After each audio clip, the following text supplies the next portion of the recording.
¿Qué tal, amigos? Buenas noches. Bienvenidos a Noches sin Tregua, acá desde Vinomundo, en Brasil de Mora. Es nuevamente para mí un placer estar en sus hogares. Vamos a tener un programa interesante, pero antes pensemos en voz alta. En la actualidad, el tema de desarrollo, el tema de democracia, trasciende más allá de un proceso electoral o de un espacio económico. Hoy, cuando se habla de un país desarrollado, hay una variable que es fundamental, la variable ambiental. Sin embargo, en los países subdesarrollados parece que el tema ambiente más bien atrofia la posibilidad de un desarrollo. En los países desarrollados pareciera que logran una sintonía clave entre el medio ambiente y la economía para salir adelante. Entonces, medio ambiente, desarrollo y democracia son temas consustanciales. Hoy en este programa usted se dará cuenta de ello. Ya regresamos.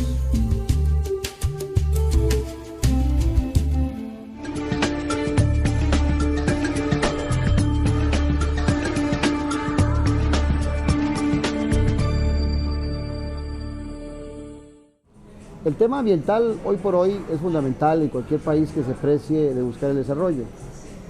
Para desarrollar ese tema el día de hoy he buscado una profesional que reúna todas las características, y a la invitada de hoy es economista, trabaja en desarrollo ambiental desde hace más de 22 años, se ha desempeñado en el ámbito público, privado, académico y de incidencia política en América Latina, Estados Unidos y Europa. Es fundadora y dirige Costa Rica Limpia, también otra organización que se llama Nivela, de carácter internacional.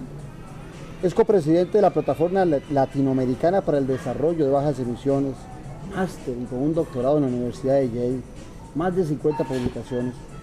Divide su tiempo entre Oldo y San José.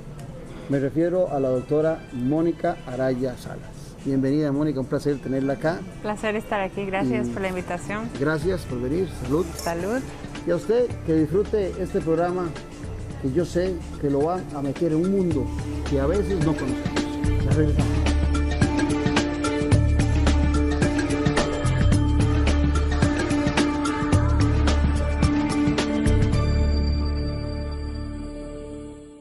Somos Telecable Empresarial, su aliado en telecomunicaciones y conectividad. Le ofrecemos la red más estable y confiable de Internet por fibra óptica. Enlaces de datos por fibra óptica con capacidades de hasta 10 gigas. Telefonía fija empresarial con paquetes a su medida.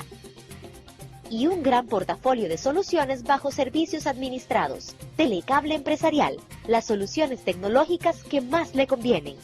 El agua no es inagotable y en verano sus fuentes disminuyen. Cierre la llave cuando se enjabone. Mientras se cepilla los dientes. Cuando lave los trastes. Riegue el jardín muy temprano o de noche. Y el carro, lávelo con balde. El agua es vida, cuidémosla.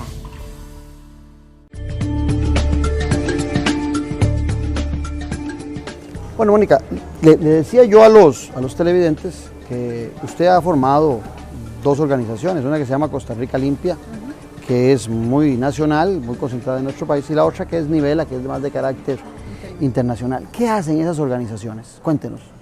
Bueno, la primera organización tiene un espíritu meramente ciudadano, porque yo creo que estamos en este momento en Costa Rica en un punto político muy interesante, donde para poder llegar a tener el país que queremos, tenemos que involucrarnos como ciudadanos. Entonces, Costa Rica Limpia lo que está tratando de hacer es escuchar qué tipo de país quieren tener los ciudadanos y ciudadanas, y a lo largo del programa va a decir ciudadanos para no estar diciendo ciudadanos y ciudadanas, y espero que nadie se ofenda. Me parece bien. Entonces, ¿qué queremos los ciudadanos? Y en realidad ha sido un experimento, porque nació en la campaña donde yo esperaba ver más debate sobre el desarrollo limpio, energía limpia, transporte limpio, y como vimos que los candidatos estaban dejando el tema... ¿Cuál campaña fue esa? Esta que acaba de pasar. Entonces, básicamente dijimos, tomemos las propuestas, ver qué dicen, entenderlas, y entonces en Costa Rica Limpia 4 ciudadanos de diferentes edades nos pusimos de acuerdo personalmente yo dije, si llegamos a tener 5,000 seguidores, me doy por satisfecha. Y en realidad ha sido maravilloso porque ya vamos casi por 30,000 ciudadanos. Las estadísticas lo que nos dicen es que son jóvenes de 18 a 24 años la gran mayoría y luego de 24 a 35 el segundo bloque. Y lo que vemos es que la gente quiere hablar de qué tipo de país, en qué país vivimos, cómo funciona. Entonces, mi punto con esto ha sido romper con el esquema tradicional que llamamos ambientalista, porque me ha preocupado ver que el ambientalismo en Costa Rica, aunque tiene buenas intenciones, no logra calar en los corazones y en la mente del costarricense. Entonces yo me doy cuenta que estamos en un momento donde hay que hablar como ciudadanos y más adelante podemos hablar de los planes para 2014. Y nivela, si ustedes escuchan la palabra nivela, eso es deliberado y viene de la palabra nivelar. ¿Y qué quiere decir eso? Bueno, quiere decir que lo que buscamos es nivelar el corto plazo con el largo plazo, el debate del llamado norte, ¿verdad? Los países ricos, con el llamado sur, países pobres. Yo no estoy tan de acuerdo en que nos llamemos países pobres, pero así se llaman. El debate sobre el crecimiento y ambiente. Entonces, le buscamos una palabra que fuera en español y que funcionara en portugués. A pesar de que trabajamos en inglés, queríamos liberarnos de tener que buscar una palabra en inglés. Y la idea es que tomemos economías de renta media, es decir, economías donde la clase media está creciendo y que estos países que tenemos, en los que vivimos, empecemos a asumir el tema de desarrollo limpio como un tema político. Entonces nos interesa, ya debate técnico de estos temas hay en el Banco Mundial, en las bancas de desarrollo, hay consultores.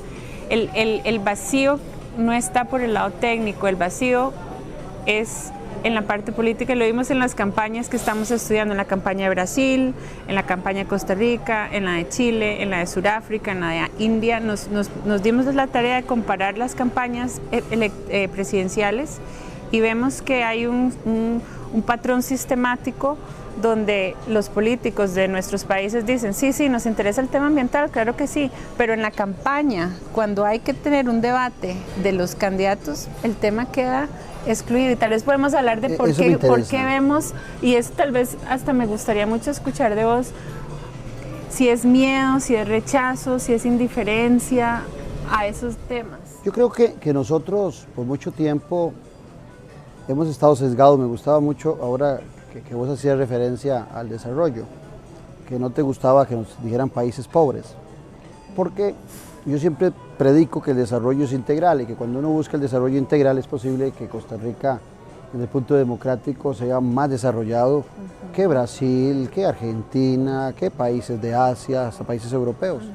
Y cuando hablamos de desarrollo social, creo que Costa Rica también ha tenido desde los 40 en adelante un desarrollo social significativo que tampoco lo hace un país pobre. Cuando hablamos del desarrollo político, participación, derechos humanos, con todas las falencias que podamos tener, también encuentro que Costa Rica está en un marco de desarrollo. Y tal vez en donde ha sido siempre nuestra pata de banco, que hemos mejorado en los últimos tiempos, es en el desarrollo económico, que nos está faltando el tema de la distribución. Pero en el tema ambiental, alguna vez leía yo que por allá de los años 90, cuando se empiezan a plantear a nivel mundial los temas sobre los que se va a legislar a nivel internacional sobre el ambiente, ya Costa Rica tenía mucha legislación, o sea, también habíamos tomado la iniciativa y muchas de las disposiciones que se tomaron a nivel internacional ya nosotros las teníamos en esta humilde tierra. Sin embargo, en eso que vos planteás, creo que los políticos costarricenses son muy dados, y seguramente en el exterior, usted que ha tratado el tema, de sacar la bandera verde ecológica porque es un tema popular. Que impacta mucho a la gente más joven. Y hoy por hoy los jóvenes son mayoría a la hora de elegir gobierno. Sí, vea, lo de Costa Rica Limpia son jóvenes los que se apuntaron, ¿verdad? A mí me gustó en esto que de Costa Rica Limpia, leyendo artículos y cosas tuyas, que decía, camino a una sociedad limpia, justa y democrática. Me gustaba porque paralelamente al tema ambiental se mete el tema de justicia y democracia. ¿Cómo lo planteas vos? Para mí el tema el tema apasionante para mí es el tema de la transparencia, porque es un tema que se relaciona tanto con temas de democracia, pero también con temas de mercado. Entonces, uno puede hablar con una persona, digamos, muy de derecha o muy de izquierda, y por los dos lados es difícil que uno llegue a concluir que la transparencia es mala para la sociedad.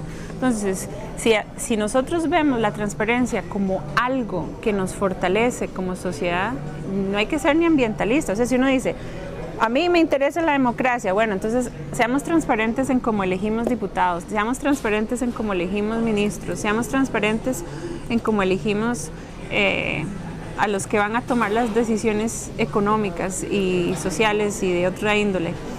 Entonces hay gente que le gusta ese tipo de marco, pero si hay gente muy enfocada en los mercados, pues hay mucha evidencia que los mercados requieren de transparencia, los precios requieren de tener mucha información sobre esa formación de esas señales para los consumidores. Entonces, digamos, en el tema personal, mi tesis de doctorado fue sobre transparencia en las empresas latinoamericanas.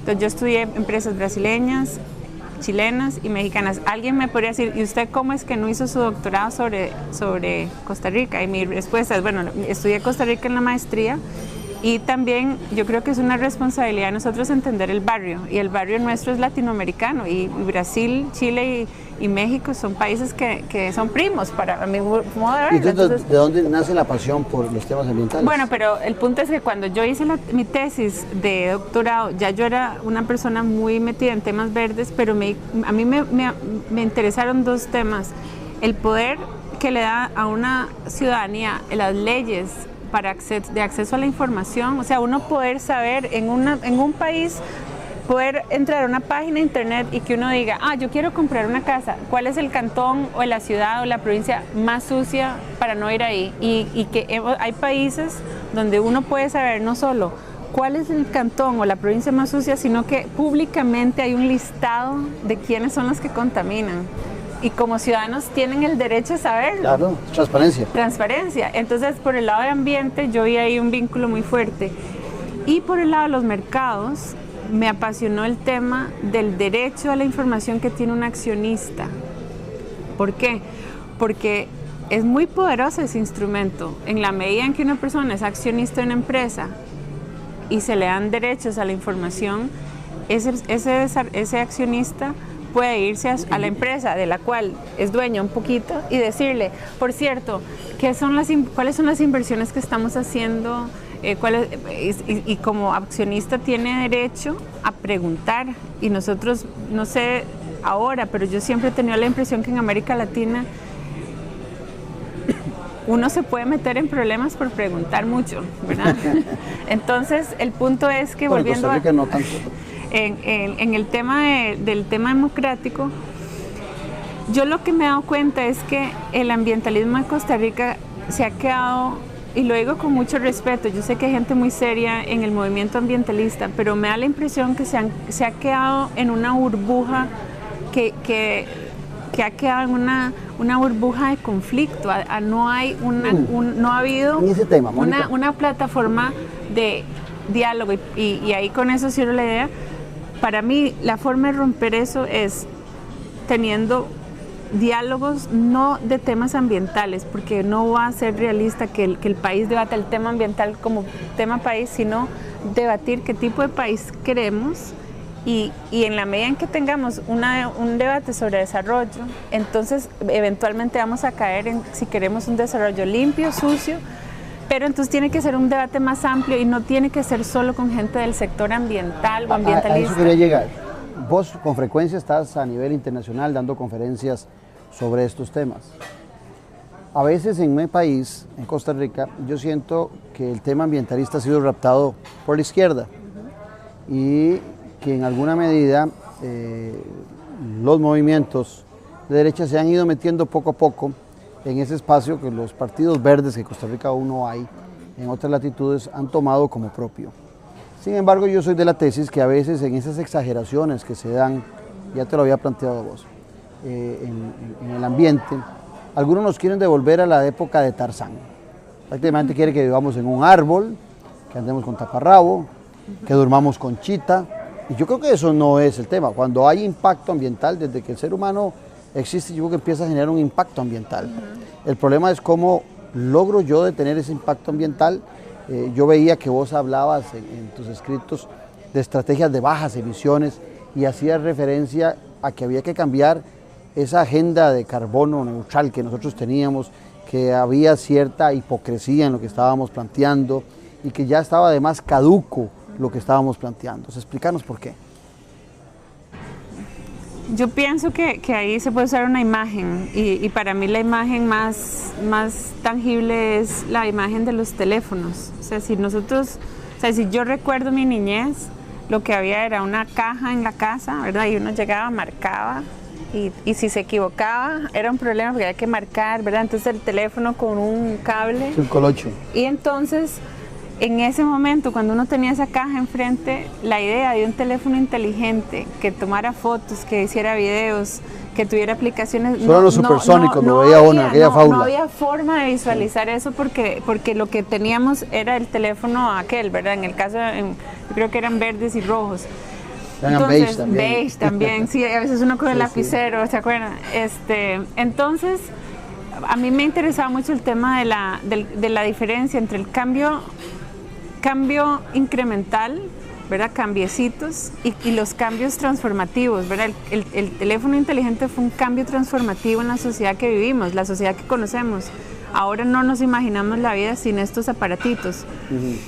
Ese tipo de cambio transformativo es el único que va a ser posible lidiar con el tema del cambio climático y no voy a hacer cátedra del cambio climático, pero el punto es que el cambio incremental, ir haciendo cositas, va a ayudar, pero no soluciona el problema. Entonces, en todo este tema de lo que están haciendo los países más serios a lo que van es a su matriz energética y a sus sistemas de transporte, y si nosotros no llegamos a un cambio transformativo en la matriz energética y en el sistema de transporte, todo lo demás va a ser bien bonito, pero va a ser curitas, ¿verdad? Entonces, el tema de la carbono neutralidad se volvió muy incómodo porque nosotros nos damos cuenta en la vida cotidiana que la estrategia de Costa Rica, la estrategia de desarrollo no ha resuelto ni el tema energético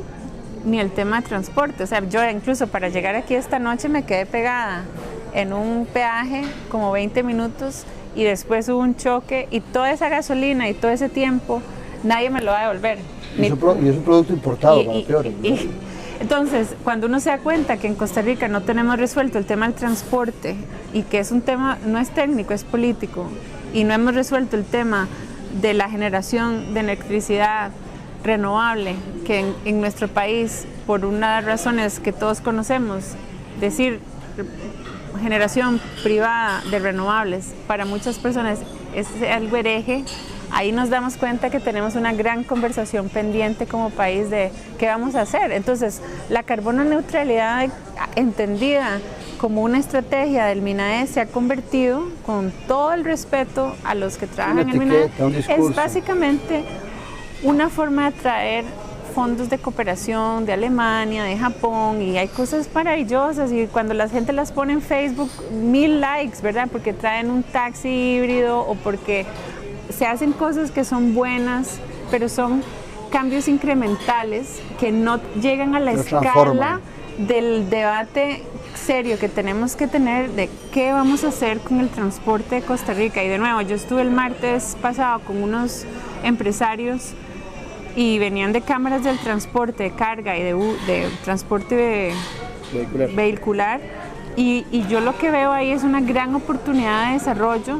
Entonces, si vamos a entrarle al tema de ser un país bajo en carbono, hay que entrarle al transporte, y si le vamos a entrar al transporte, la forma de entrarle es a través de infraestructura, del tipo de beneficios para la salud, en Costa Rica el Ministerio de Salud ha calculado que el país pierde como 170.000 millones de colones al mes en pérdidas de tiempo y de gasolina. O sea, yo me imagino, es extraordinario. Entonces, ya no es un tema ambiental, es un tema de eficiencia, es un tema de salud. Los niños de Costa Rica están empezando a aumentar sus enfermedades de pulmón. Y yo lo que creo es que en vez de entrarle una guerra a los buses, y no sé si hay algún transportista viendo el programa, ojalá, yo lo que creo es que hay que hacer una campaña que se llame Pulmones Limpios, y empezamos a hablar del tema de los pulmones limpios. ¿Cuánto le cuesta al país tener pulmones sucios en niños? Y entonces yo creo que si uno no hace el vínculo con la salud y no hace el vínculo con la competitividad, el vínculo con calidad de vida, el debate se nos va a quedar pequeño, y en esa medida yo creo que la carbono neutralidad se quedó corta. Y te pregunto. Perdón, y además, con el agravante que hablamos mucho internacionalmente, cumplimos poco y se han dado cuenta afuera de que nos quedamos ahí como enclochados, ¿verdad?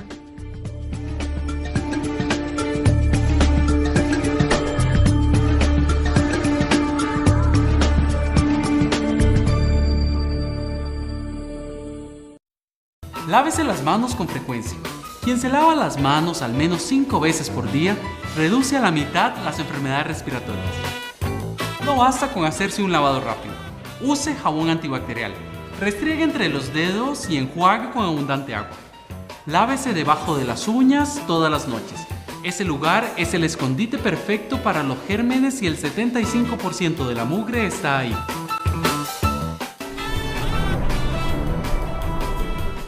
El agua no es inagotable y en verano sus fuentes disminuyen. Cierre la llave cuando se enjabone, mientras se cepilla los dientes, cuando lave los trastes. Riegue el jardín muy temprano o de noche. Y el carro, lávelo con balde. El agua es vida. Cuidémosla.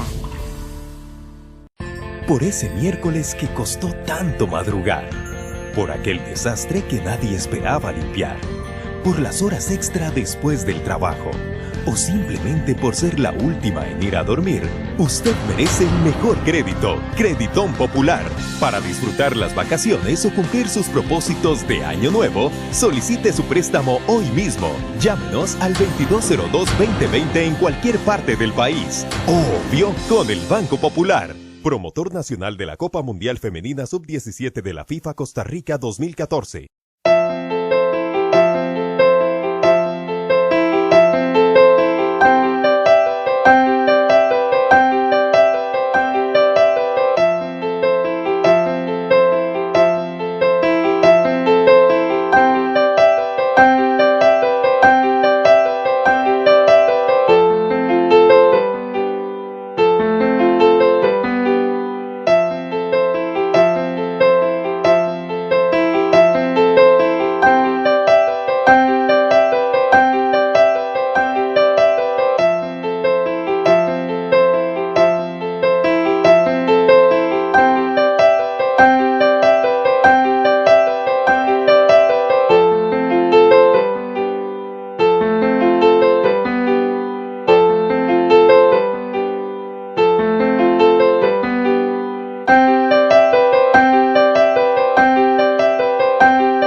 Vinomundo es un lugar creado para fomentar y cultivar la cultura del vino.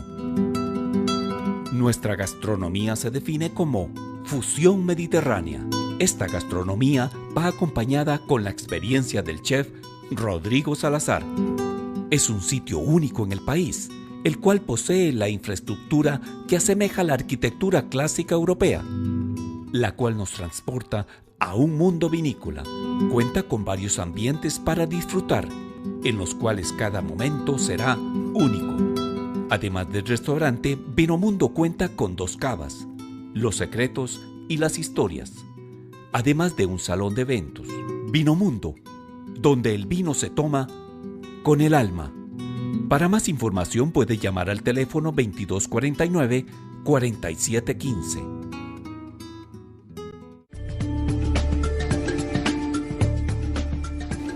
Te iba a preguntar, ¿tendrá el costarricense tanta educación ambiental como la que predicamos? Porque yo tengo mis grandes dudas al respecto de eso. E inclusive quisiera, porque los televidentes, la idea de este programa siempre es ampliar conocimiento. Hoy se habla de agendas azules, café, amarillos, rosadas, hay un montón de colores. ¿A qué se refieren ese montón de agendas de colores? ¿Y existe realmente esa cultura del costarricense en cuanto al ambiente o es un eslogan que nos encanta? Yo pienso, hay varias dimensiones, ¿verdad? Como todo en la vida. A nivel estrictamente de datos, de números, de indicadores, la referencia que debemos usar es el Estado de la Nación. Yo creo que se lo debemos al Estado de la Nación, que han hecho la tarea de hacer un diagnóstico del paciente, y el Estado de la Nación ha dicho varias cosas, pero hay dos que a mí me gustaría rescatar. Ellos hablan de mitos ambientales y ellos dicen que el hecho de que tengamos tantas áreas protegidas no debe llevar a la conclusión que somos un país verde. Y dos, bueno, hay varios mitos, pero rescato dos. Ese, y el otro es que hay el mito de que somos un país de energía renovable. Así ya, por garantizado, por default, sí. Y cuando vemos lo que es la dependencia del petróleo que tenemos, vemos el modelo de transporte que tenemos, cuando vemos las presas, vemos lo que está pasando con las represas y que no hay agua y estamos usando búnker, y vemos la matriz energética con colores, ¿verdad? Y al color del petróleo se le pone rojo y al color de las renovables moradito y amarillito, vemos que el color que predomina es el rojo, que es combustibles fósiles. Entonces, eso sería una agenda roja. Eso, en ese caso no, pero ahí sería como la agenda, sí, la agenda fósil. Pero volviendo a la pregunta, entonces, el Estado de la Nación nos ha puesto de cara, o sea, cada año el Estado de la Nación pone un espejo. El que quiere verlo lo ve, el que no quiere verlo no lo ve. Pero hay que reconocer una cosa que este año ellos lograron reivindicar, y es que hasta el día de hoy, hasta hace pocas semanas, el Estado de la Nación sacaba un espejo y el discurso oficial era: no, pero si es que la Universidad de Yale dice que somos el número 3 en el mundo, número 5 en gestión ambiental. Y yo les puedo decir que yo conozco ese índice muy bien porque el que lo inventó era mi jefe, entonces me lo conozco muy bien, y cada vez que ese índice se publicaba, como todo el mundo sabía que yo era tica, era un poco vergonzoso porque era como Suecia, Finlandia, Alemania, todos ahí de primera, y Costa Rica. Entonces siempre se prestó para bromas de que tal vez ahí había algo. Entonces, mi punto con eso es que este año pasó algo que fue muy traumático, sobre todo para el sector de ecoturismo, y es que en ese índice glamuroso que hace Yale, que lleva a Davos, al World Economic Forum, que hace con Colombia, estamos en el 54, en el 2014. Nunca estuvimos en el 3. No, sí, estuvimos, es más, yo les puedo contar, no solo estuvimos de 3, sino que cuando empezó el gobierno cuando empezó la administración Chinchilla, el plan de desarrollo, o sea, todos nosotros tenemos un plan de desarrollo que es un documento oficial del Estado. Si ustedes buscan la parte ambiental, una de las metas del plan de desarrollo de esta administración era, y está escrito así, permanecer en el puesto 3 en el índice de gestión ambiental de Yale. O sea, está ahí escrito, vean si lo tomaron en serio el tema del índice. Entonces, claro, ¿qué pasa? ¿Y cuándo habíamos dejado de estar en ese? Este año pasamos. ¿Cuándo pasamos del tercero al 54? O sea, nosotros pasamos, sí, era como éramos 3, éramos 5, ya como que el país se acostumbró, entonces en los brochures, en toda la imagen de marca país, pues eso era clave, o sea, ponerlo ahí, somos número 5 en el índice, y cuando este año el índice sale, se publica en Davos, ¿verdad? Lugar, ya sabemos cómo es Davos, todo es grande, todo es prensa y atención y números y todo muy bonito como lo hacen en estos foros. Cuando sale el número 54, yo dije, no, yo misma dije, esto no puede ser, esto no puede ser. Y entonces, lo que quiero reconocer... Eso es que como tercera o segunda división. Sí, porque eso es como pasar a tercera. Sí, eso es como que el Real Madrid caiga a segunda en España, ¿verdad? Entonces, ¿qué pasa? Que entonces ahora el índice no sirve. ahora el índice de Yale, qué bárbaro. Bueno, eso decimos nosotros. Sí, o sea, las autoridades dicen claro. eso. Sí, entonces obviamente, como yo estudié ahí 8 años de mi vida en doctorado, trabajé, conozco a la gente del índice, los llamé y les conté, les dije, aquí están diciéndose cosas muy serias, como que ustedes no son serios, como que la metodología cambió y que eso es lo que explica la caída. Eso fue cuando se enojó el ministro con usted, ¿no? Ah, no, eso es de la refinería.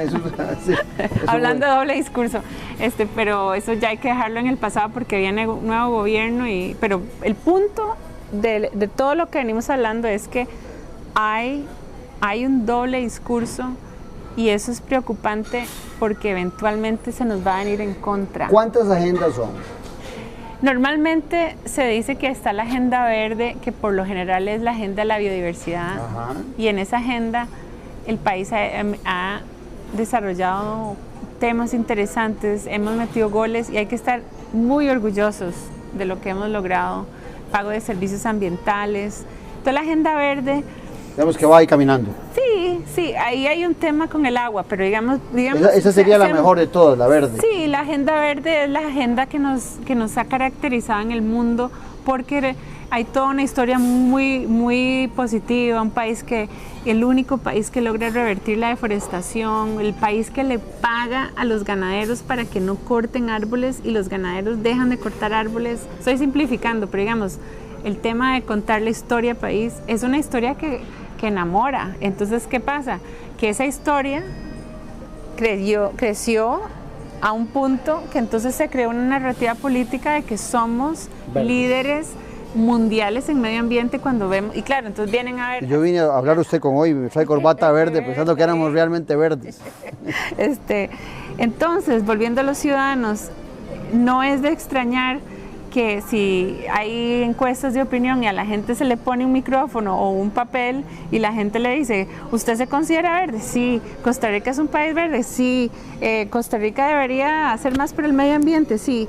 Eso es maravilloso porque en otros países, especialmente en Estados Unidos, hay estados donde uno pasa la misma encuesta y la persona dice, a mí qué me importa, o sea, yo, me, myself and I, ¿no? Entonces, ese es el lado lindo, ¿verdad? A mí me conmueve esa parte, pero ojo, a nivel político, el azul es para que los que nos escuchan tengan una idea, el azul por lo general se relaciona al agua, ¿verdad? El tema del agua. Cuando se dice la agenda marrón, es la agenda urbana. Esa marrón es la misma que la café.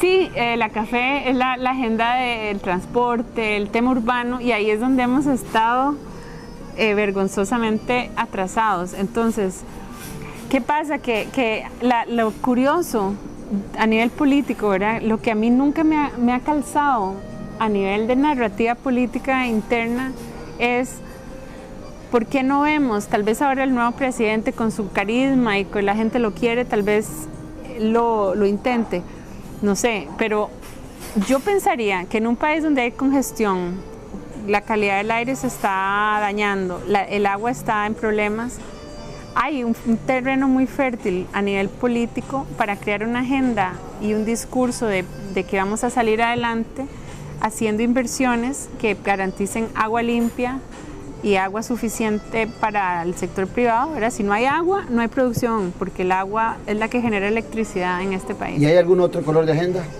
Pues eso debe haber, pero digamos, para no confundir la verde, biodiversidad, capital natural, el azul, el agua, y la café, la urbana. Volviendo al azul, el tema se volvió vergonzoso. ¿Por qué? Porque cuando fui a todos a entender por qué habíamos caído al 54, 54, ¿verdad? No fue que caímos del 3 al 8, no, es que ya no estamos ni en los primeros 20, un país... Pero en cuestión de que de 3 años, 2 años. Entonces, claro, hay que aclarar ahí que los indicadores fueron ajustados y entonces eso me hizo pensar en una anécdota que contaba un director de cine, que contaba que trajeron unas cámaras tan buenas a la película y eran en la playa en Brasil, que desafortunadamente la cámara está captando demasiadas imperfecciones en los cuerpos de las actrices y todo. Entonces es más bien como que el lente lo afinaron demasiado tanto. Afinado. Claro, ¿qué pasó con este índice? De ahí el índice, una vez que Yale y mejoraron los indicadores, los ajustaron y metieron más atención al tema del agua, Costa Rica quedó de 175 entre casi 200 países porque tratamos más o menos el 3% de las aguas residuales o entre comillas negras, que es como las conocemos.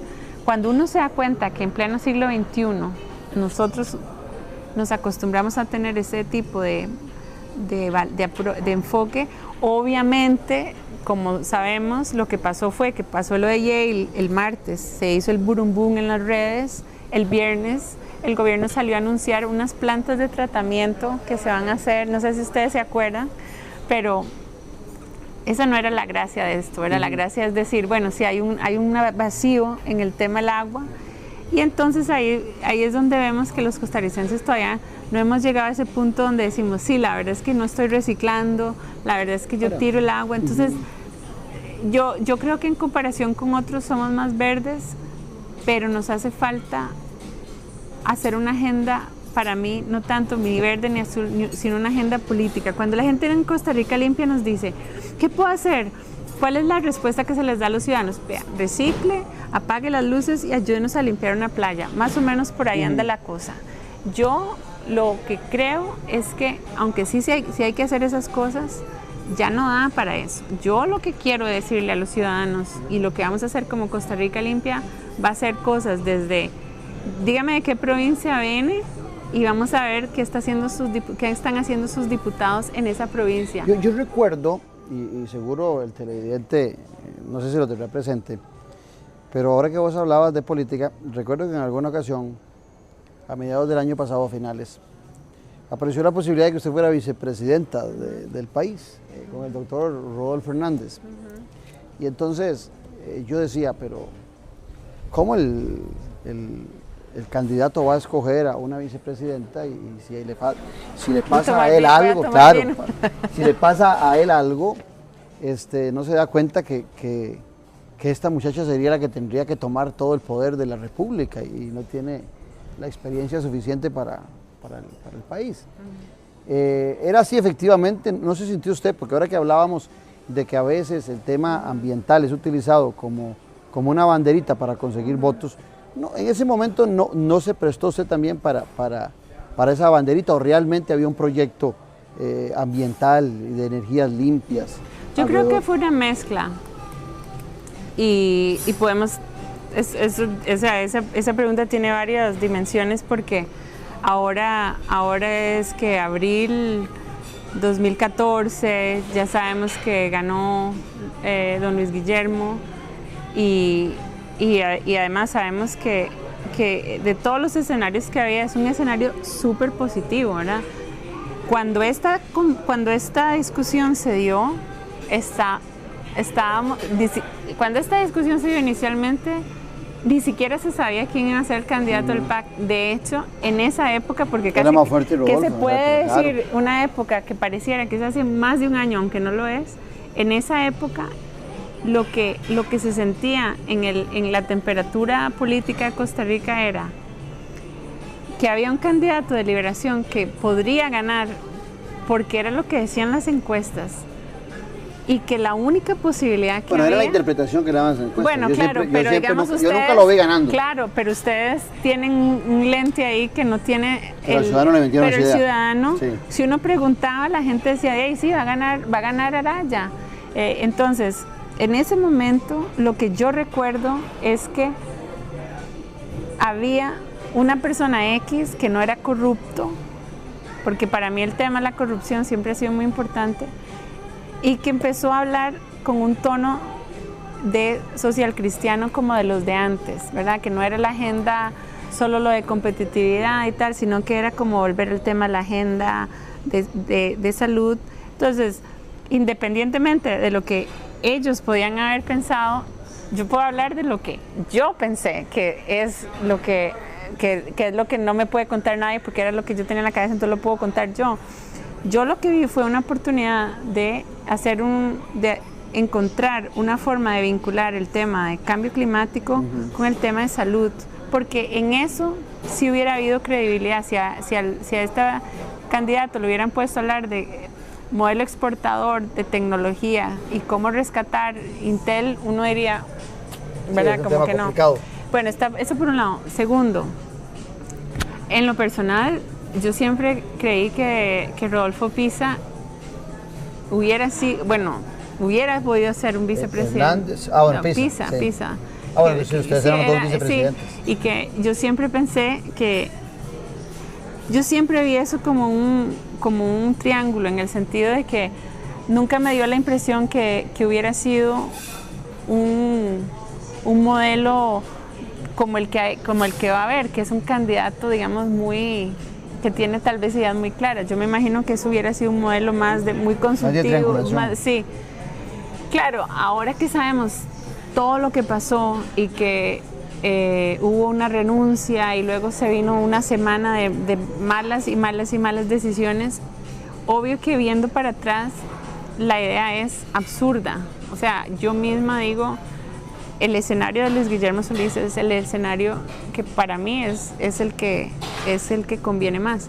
Pero en ese momento yo sí sentí que había por parte de los dos Rodolfos, yo sí sentí de parte de ellos como seres humanos que ellos sí tenían una intención de hacer algo bueno por el país. Ya después que el barco en el que estábamos era un barco más a la deriva de lo que todos nos imaginábamos, pues ya eso es otro tema. Pero bueno, volviendo al punto, yo creo que ahí también vimos los estereotipos que se pueden tener, porque si yo fuera un hombre economista con un doctorado en desarrollo, con la misma cantidad de estudios y conocimientos en desarrollo, esa persona con mi edad no hubiera sido como puesta como con ese cuestionamiento de es un ambientalista, que es como la prensa me sigue. O sea, yo soy economista, trabajo estos temas, y la primera frase que la gente pone en una entrevista o en un periódico es la ambientalista. O sea, aunque yo hable con la periodista, ya la etiqueta quedó, ¿verdad? Sos economista. Sí. Pero bueno, yo lo que creo es que... Tienes temas de desarrollo, tienes un currículum que lo leí. Y otra cosa que es muy simpática con estos temas en Costa Rica es que yo he trabajado esto como 22 años, y a nivel de 2 maestrías, doctorado, he trabajado fuera, he trabajado en la OECD, he trabajado en COMEX, he hecho cosas que no son las típicas ambientalistas, ¿verdad? Uno no trabaja en COMEX o en la OECD si uno no está claro de que quiere entender ciertas cosas, ¿verdad? Y aún así, con eso de los 22 años, algo que pasó, que lo del doctor Hernández, para que quede claro, esa experiencia casi surreal fue 3 semanas de mi vida. Sí, fue muy corto. 3 semanas. Y ahora, inclusive me llamó mucho la atención la madurez suya de no aceptar después continuar. No, además yo lo puse en cálculo por escrito, porque después el doctor Hernández se volvió a retirar.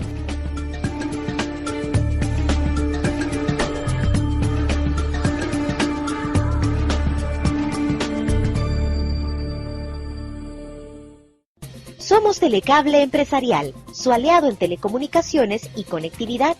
Le ofrecemos la red más estable y confiable de Internet por fibra óptica.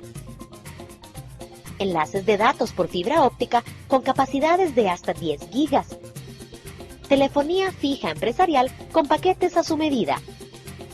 Y un gran portafolio de soluciones bajo servicios administrados. Telecable Empresarial, las soluciones tecnológicas que más le convienen. Por ese miércoles que costó tanto madrugar, por aquel desastre que nadie esperaba limpiar, por las horas extra después del trabajo, o simplemente por ser la última en ir a dormir, usted merece el mejor crédito, Creditón Popular. Para disfrutar las vacaciones o cumplir sus propósitos de año nuevo, solicite su préstamo hoy mismo. Llámenos al 2202-2020 en cualquier parte del país. Obvio, con el Banco Popular. Promotor nacional de la Copa Mundial Femenina Sub-17 de la FIFA Costa Rica 2014. En sus 62 años, la República continúa evolucionando para brindarle el mejor servicio. Ahora los invitamos a explorar nuestro dinámico sitio web. Como suscriptor tendrá acceso ilimitado desde cualquier dispositivo. Como visitante podrá acceder a 5 artículos gratis al mes. Adquiéralo ya y obtenga el primer mes por solo 99 centavos de dólar. Suscríbase hoy y viva la nueva experiencia periodística. Cuidado con los sitios públicos. Muchas personas no se lavan las manos después de usar un baño público y tocan la puerta al salir. Cuídense de las superficies sucias, como las puertas, el control remoto o los carritos de supermercado. Recuerde, jamás estornude al aire, lávese las manos regularmente y detenga el contagio.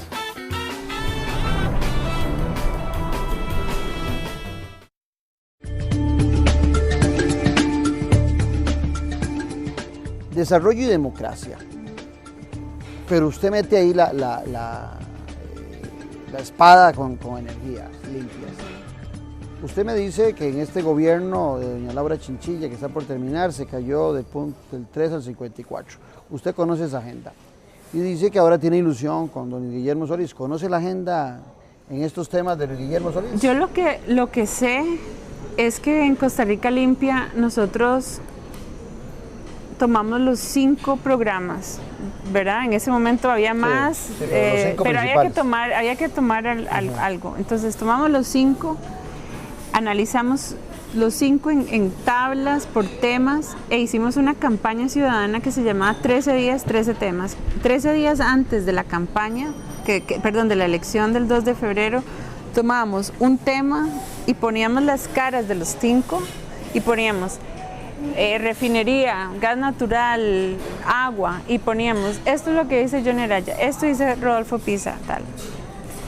Yo lo que puedo decir es que ya en ese momento, en perspectiva comparativa, sí se notaba que había un esfuerzo, por lo menos formal, de comunicar por parte del PAC que el tema ambiental no iba a ser un tema segundón. Esa es la impresión que daba en términos comparativos. No se puede decir, porque tampoco hay que exagerar, tampoco vamos a decir que todo lo que proponían era lo que uno hubiera querido, porque yo creo que todavía están ellos en ese modelo, todavía el tema ambiental es ambiental. Pero en esto, María, ya casi nos va el tiempo y algo quiero tocarte. Vos estás viajando constantemente a Noruega. Noruega ha demostrado una capacidad extraordinaria, es un país súper democrático como Costa Rica, es un país con una economía social extraordinaria, es un país con una seguridad extraordinaria, es un oasis prácticamente en el mundo. Más rico de Europa. Pero explotan el petróleo, explotan el gas, explotan el carbono. En cambio, los ambientalistas,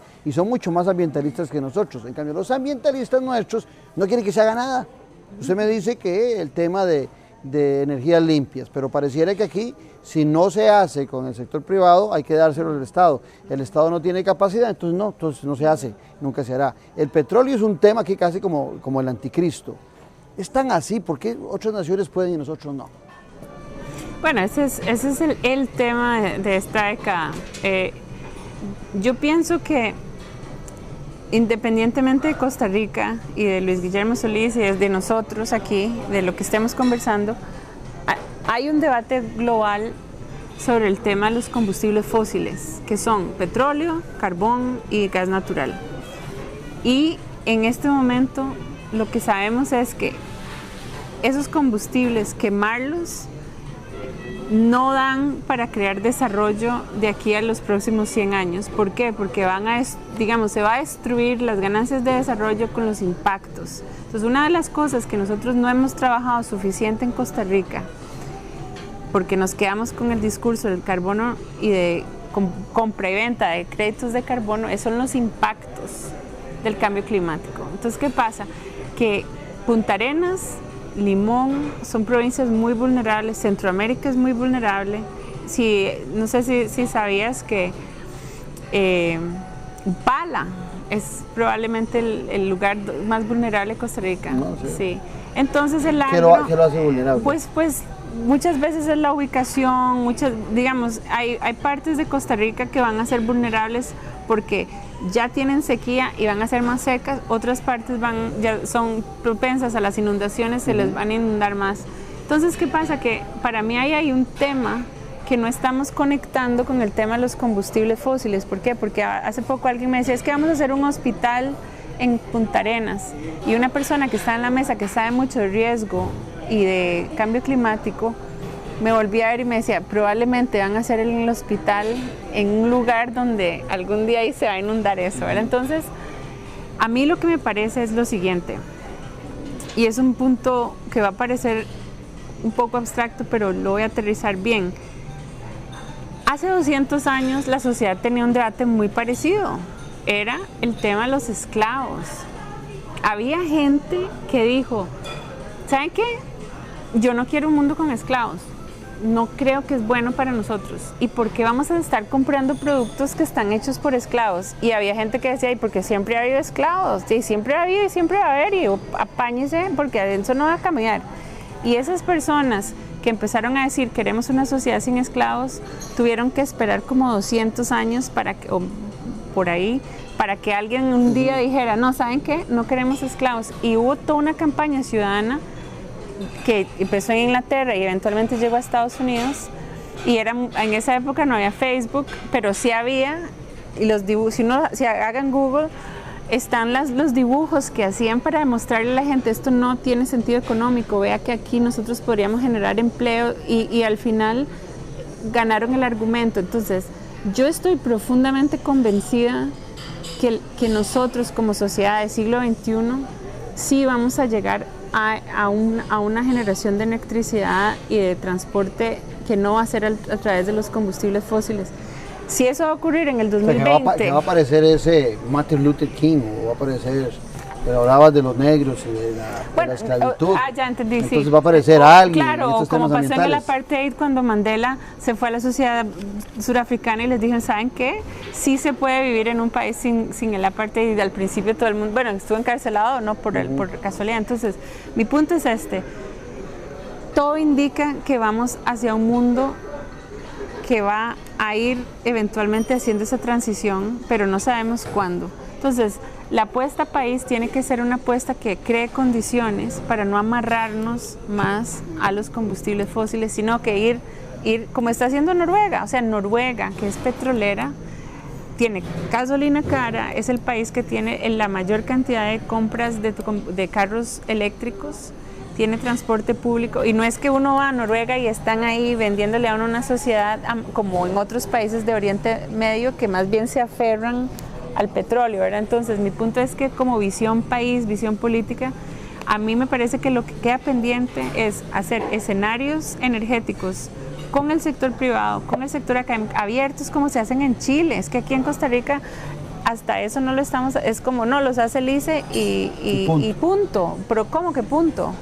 Es que es un tema ciudadano, es un tema político, es un tema... Oye, a veces es más proteger a la institución que a las personas, que vos lo planteabas en algún momento. Y otra cosa que debe quedar muy clara, porque por si hay gente del ICE, el debate es fundamental que hay que tener, no es ICE o no ICE, de nuevo, es qué país queremos, y en ese país que queremos, cuando hablamos de generación renovable privada, eso también implica privado, personas. O sea, yo aspiro a vivir en una Costa Rica donde yo me pueda generar mi propia electricidad en el techo y no tenga que depender de un sistema centralizado. Entonces, para lo que vamos es para un mundo descentralizado, donde el hotel en Guanacaste va a poder producir su electricidad. Es más, las baterías para ir almacenando esa electricidad las están mejorando. Va a ser como los teléfonos, va a ser imparable esa revolución. Entonces, las empresas energéticas, cuando oyen esto, lo que dicen es que se nos va a caer el negocio. Porque nosotros, yo quiero un sistema centralizado donde yo soy dueño de la energía y yo la vendo. Y yo lo que digo es sentido de historia. Así pasó con las máquinas de escribir, así pasó en la revolución industrial. Vamos a reinventar el modelo energético. Entonces, mi consejo sería no tener un debate ICE, no ICE, generación privada versus generación pública, sino hacer escenarios, ver para dónde va el mundo, ver para dónde vamos, decir cuánta energía tenemos que generar, si vamos a ser realmente renovables, y ver que esa va a requerir una inversión X. ¿Cuánto va a poner el Estado en esta inversión? Tanto. Bueno, pues el otro, adivinemos de dónde va a venir, pero si les ponemos trabas a esa inversión privada en renovables, estructuralmente hablando, no llegamos a la escala de inversión que tenemos que hacer, ¿verdad? Tema de la refinería, a mí me perseguirá ese tema y creen que es un tema personal y siempre me hablan de René Castro. No tiene ni que ver con él, es un tema país. Si nosotros tenemos un sistema de transporte colapsado, si la gente se queja, si ya no lo aguantamos y tenemos 1.500 millones de dólares, ¿por qué lo vamos a invertir en una refinería y no en transporte. Entonces lo que yo digo desde un punto democrático es que no hubo ese debate. Nunca tuvimos ese debate público del costo de oportunidad de 1.500 millones de dólares. Cuando uno va y pregunta por qué no hacemos... Porque hay intereses también en el transporte, seguramente. Claro, que eso ojalá haga un programa sobre eso. Bueno, Mónica, yo creo que ha sido un placer haberla tenido acá. Sin duda, usted es una experta en el tema, lo explica con mucha sencillez. Creo que también al televidente le queda claro que hay posibilidades de vivir mejor y de tener un país a largo plazo y no a corto plazo. Y creo que habrá que tenerlo usted nuevamente aquí. Y en una de tantas entre Oslo y San José, tal vez usted encuentre San José como Oslo. Muchas gracias, un abrazo a la distancia. Mañana nos puede ver, recuerden, en repetición a las 6 y a las 2 de la tarde. Y ya el miércoles lo puede tener en YouTube. Un abrazo a la distancia y a Mónica, muchas gracias por habernos acompañado. Hasta luego.